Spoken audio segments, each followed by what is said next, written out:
and if you were unemployed, that was how you got your benefit, was by presenting a UB40 card. And all of us were unemployed when we formed the band. We went to Russia back in the 80s, and people probably thought we were communist or whatever. I don't know what MI5 were thinking, you know, what we were doing or what, you know, madness. Artists don't change anything. If they did, the world would be a better place. Before, if you wanted to re-edit a track, you'd literally get a razor blade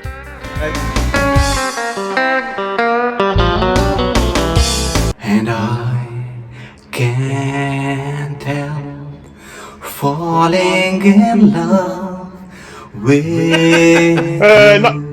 yeah, don't give up your day job, mate. yeah.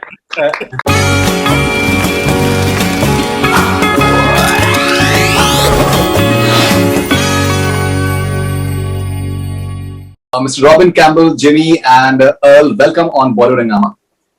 How you doing, brother? Cool. I'm doing very well. It's a huge moment for me. A huge admirer of UB40.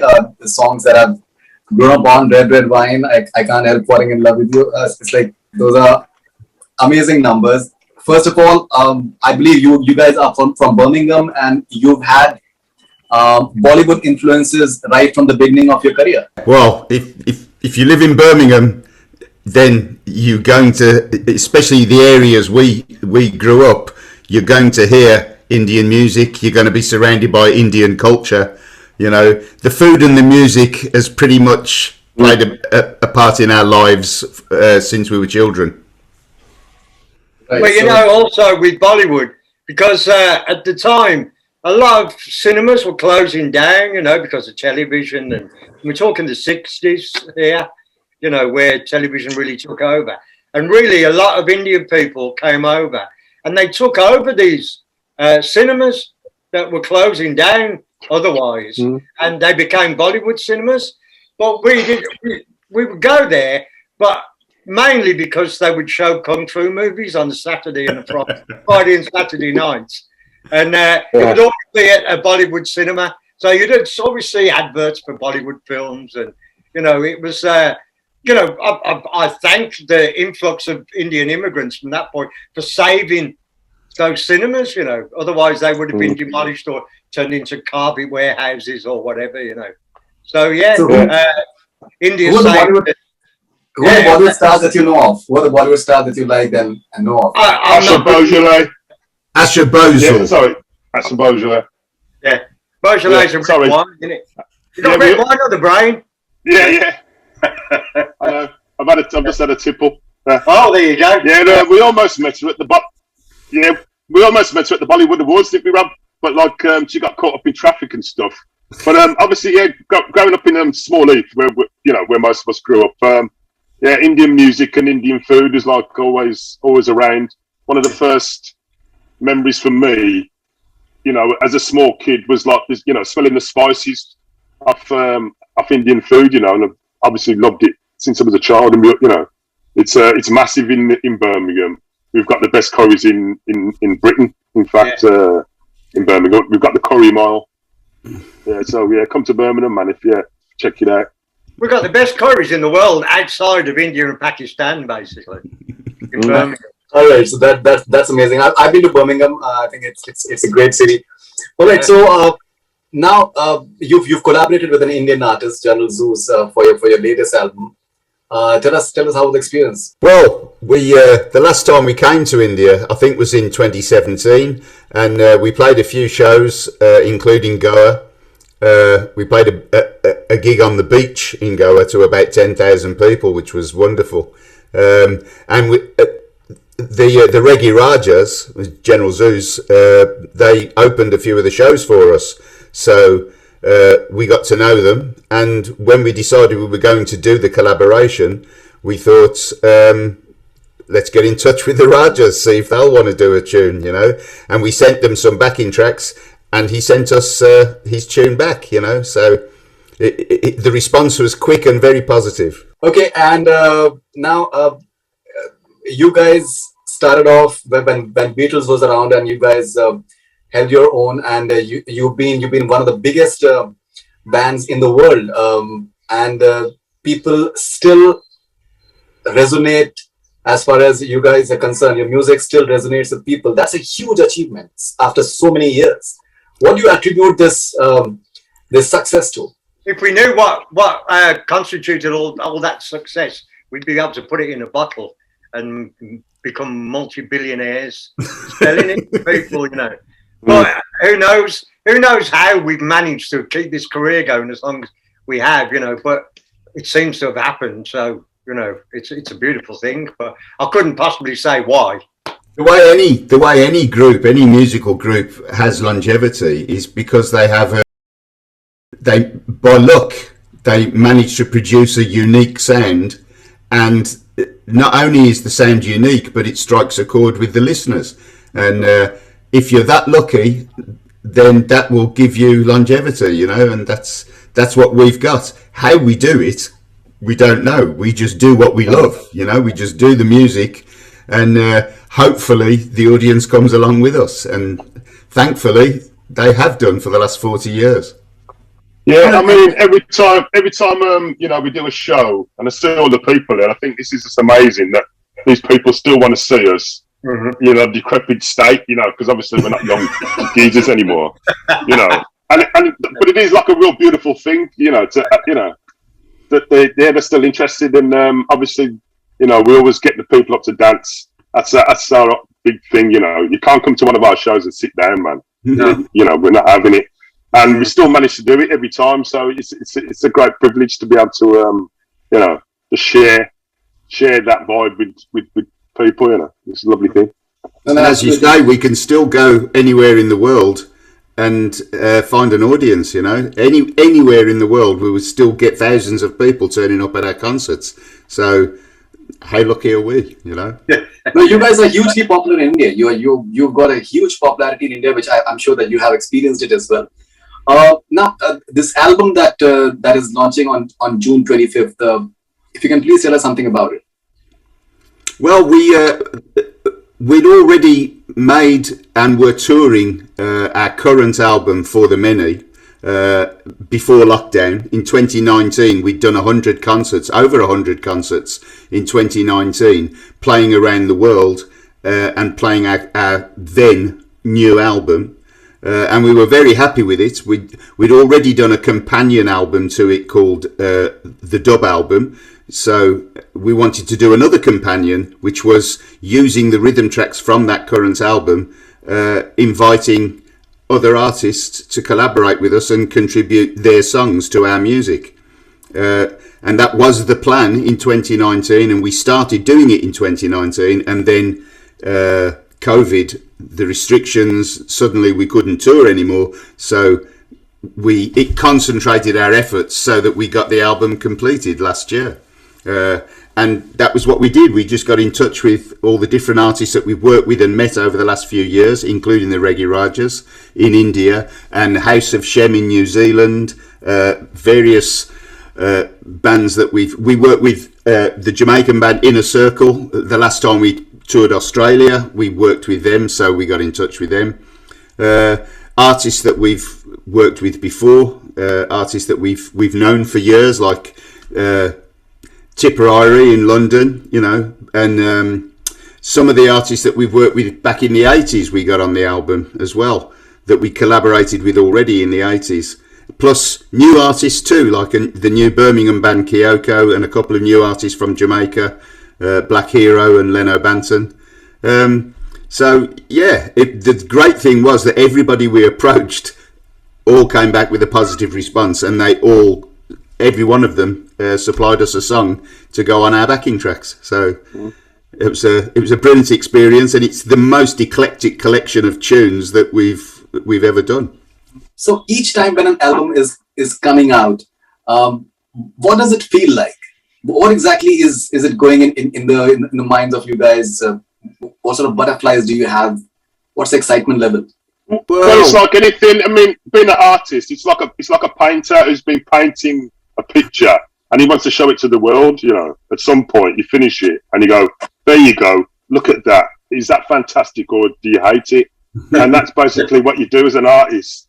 You do your thing, and then you put it out there to share with the world, and hopefully they're going to get a vibe off it, what you what you know put your heart and soul into, and hopefully they're going to appreciate it.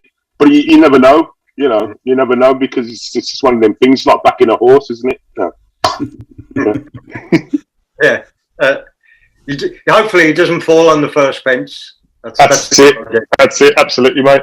Yeah, you don't have to be put down. You can only do what you love, and hope that the audience is going to feel the same way, you know. And every time you do a new album, I think generally, you know, you're in love with it, and you just want to get it out there, and you just want to hear the fans' reactions. You want to know if they love it too, you know. If you've done a good job or a bad job, it's that simple, really. All right. I Can't Help Falling in Love with You, and I think all-time classic song. Did you have a conversation with Sharon Stone when the movie released and the way it was picturized on her? What did she say? What did she tell you guys? Well, she very famously said that that the song was far more successful than the film, but we didn't actually do that song for that film. It was recorded for a completely different film that had the soundtrack was all Elvis Presley tunes, and we were asked to record that tune for that movie, which was Honeymoon in Vegas. Honeymoon in Vegas with Nicolas Cage, starring Nicolas Cage. Yeah, and they never used our version. They used that was a good movie. That was. Yeah, it was. Yeah, yeah. Better than Sliver. Yeah. They used somebody else's version, and they never used ours. So the producers of Sliver came along nearly a year later and asked us if they could use the song, and of course we said yes. So that was how it got used on the Sharon Stone movie. I think the song was bigger than the movie. Very much so. Definitely. Did she thank you guys? Because I think that song will always be associated with her. No. I wish I'd gone out with her though at the time. Yeah, that'd be. But yeah, it never happened, mate. It's one of them, innit? But yeah, obviously it was lovely. Yeah, it's just great time for us as a band, But yeah, we would have probably not have picked that.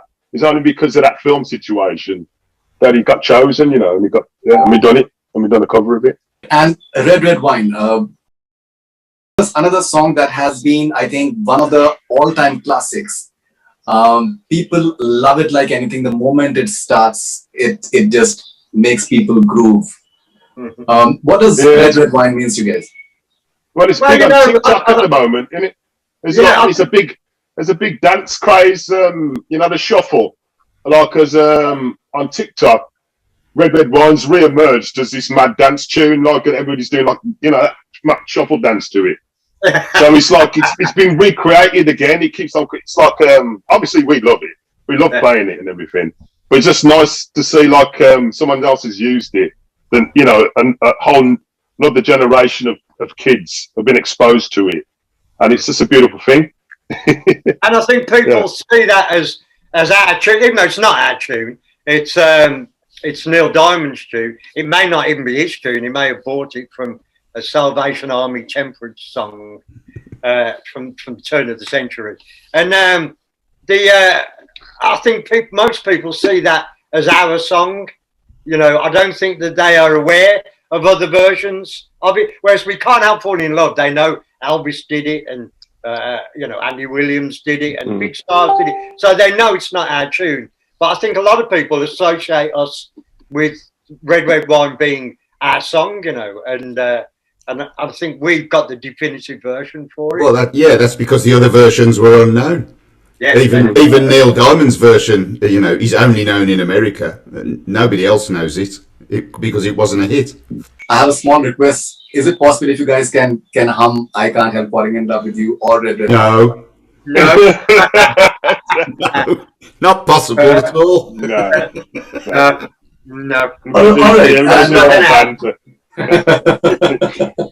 All right. So the name UB40 of the band has a very interesting story, I believe. Unemployment benefits 40. That was a form. Yeah, it was the identity card that you had when you were unemployed in England. You had an identity card, and it was called a UB40 card. and it was what you had to present every time you went to sign on at the dole office to get your unemployment benefit.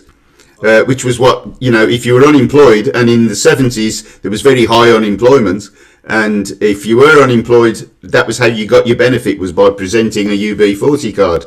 And all of us were unemployed when we formed the band, and we all had a card. And a friend of ours said, suggested it as a name, and we thought, oh, that's a good idea. It turned out to be a marketing stroke of genius, but we didn't know that. We just liked the idea of the name, And the lyrics of your songs, they've been political in nature, and I believe there was a point of time when your phones were tapped by MI5. Yeah, we're very proud of that. Yeah, we're very proud of that fact, if it's true. But obviously, we probably were considered, risque, subversive. We went to Russia back in the 80s, and people probably thought we was communist or whatever. I don't know what MI5 were thinking, what we were doing or what, madness. But it's quite proud of that fact that we was considered a threat. But we weren't unique. We weren't unique. Anyone who was anti-establishment, anyone who had political anti-establishment opinions would be watched. You would be considered subversives and would be watched by the security forces. We weren't on our own. Lots of people were being bugged and watched. It's definitely true, because a whistleblower came out with it. David Shaler, his name was, and he used to work for MI5 and became a whistleblower later. And one of the files that he exposed was a file on us. My reaction to it was, haven't they got any criminals to find? Why are they wasting their time looking at us, just a bunch of musicians, when they could be out looking for real spies, I suppose. So apparently the conjecture was that maybe the lyrics of your songs, they may cause a socialist revolution. Exactly, yeah. They thought that we were plotting the revolution. Yeah. It's unbelievable, isn't it? It is really. It shows how out of touch and what a paranoid fantasy world these people live in, that they think it's probably because he was so anti-Margaret Thatcher. Maybe that was the reason. Maybe she didn't like us or something. We did.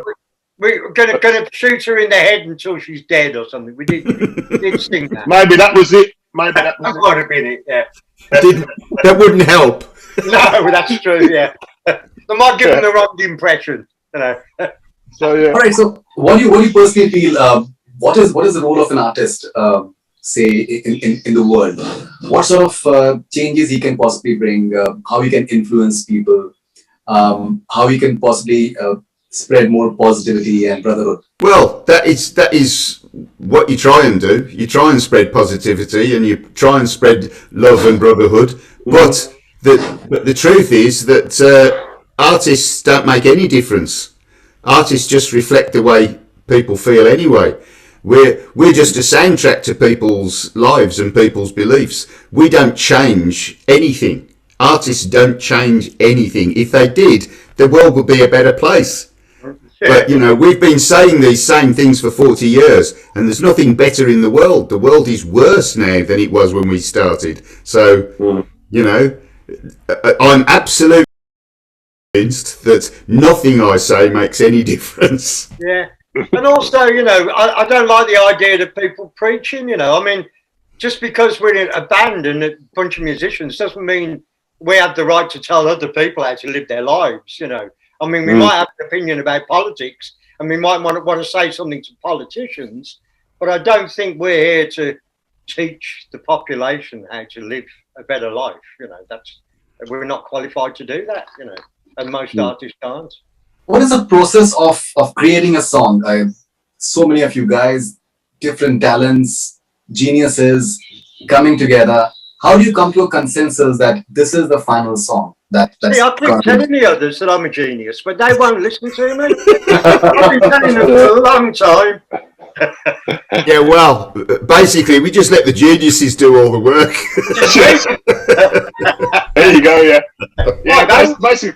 Yeah, basically, we just get in a room and just mess around until we find something to hook onto, and then we develop it. You know, it could be a riff, it could be like a chord sequence, a drum beat, anything, just a new sound off a new keyboard that you bought or something, and then you jam it, and then you develop it, and you put a song on it, and you cut it up and arrange it, and we make all of our music as a band. You know, collectively, we don't write music, so we play together. We jam and we make our music that way, and always have done. And then different members of the band bring different sets of lyrics to the band, and we then put those to already existing musical tracks. And that's how we've always done it. You know, purely by jamming in a very slow process of elimination. we jam together, and then we put lyrics onto those collections of music that we've made. Yeah, I mean, we do usually have a surplus of tracks in the end, so the quality, you know, that actually gets on the record is going to be the best stuff that we've done at the time, you know. So. But yeah, it's jamming. Yeah, we love it. That's that's always been the thing, the spark. You know, that joy when you're hitting the groove together for the first time. That is the high. You know, that is one of the highs. And obviously playing live when you get an audience right where you want them. But obviously the process of making music is from that seed, that jamming seed. You guys have been around for 40 years. What is the importance of updation when it comes to technology? Yeah, well, the technology allows you to have control over the music in ways that you never used to have before. You know, before, if you wanted to re-edit a track, you'd literally get a razor blade and a piece of tape and some sticky tape, and that would be an edit. But with a computer, you can have several edits and try them out, different edits if you like. That would have took all day. In the beginning when we started, well, you can do it in a few minutes now on a computer. You can try completely different ways of putting the song together over and over again, you know, and that really gives you a lot of control over the music. The secret is not to let the technology control the sound of the music. You control the sound, how the music wants to sound, and you use the technology to enhance that rather than take it over. Yeah, technology has sped up the process and made it easier in every way. But you know, in the old days when we started, if you wanted to do anything, if you wanted to edit a tape, then you had to go into a studio. You had to go into a studio and pay upwards of £1,000 a day just to be in the room and use the technology that was in there. Nowadays, you can have that technology in your bedroom. For a fraction of the cost. For a fraction, an absolute fraction of the cost. And once you've bought that equipment, it's on your computer, you then have a studio and you have the ability to do the things in your bedroom or in your front room that you used to have to pay to go into a studio to do. So it's very much kind of, what's the word? Democratized. Democratization, yeah. The way music is made, and made it very simple for everybody to make music and make it for a fraction of the cost. But as Jimmy says, the secret is not to let the technology use you, but to use the technology to make your music. What is going through your mind during a live show when you're hearing thousands and thousands of people in an echo singing along with you, Red, Red Wine, or I Can't Help Falling in Love with You? What is that moment like for you guys? Well, that's what you live for. That's why you do. That's why you go on tour. It's why you do concerts. It's that's the one thing that you can't get anywhere else. You can only get that on stage, and you can only get it from a live audience. And that's the wonderful thing about being on the road and about playing a concert, is that emotional connection, the emotional conversation that you have with the audience. And for songs like, the successful songs like Red Red Wine and Can't Help Falling in Love, Kingston Town, 1 in 10, those songs, you love playing them because you know how much the audience love hearing is because they're singing it back at you, thousands of them, and that's a buzz that you can't replace or replicate in any other way. Like good drugs, harmless drugs.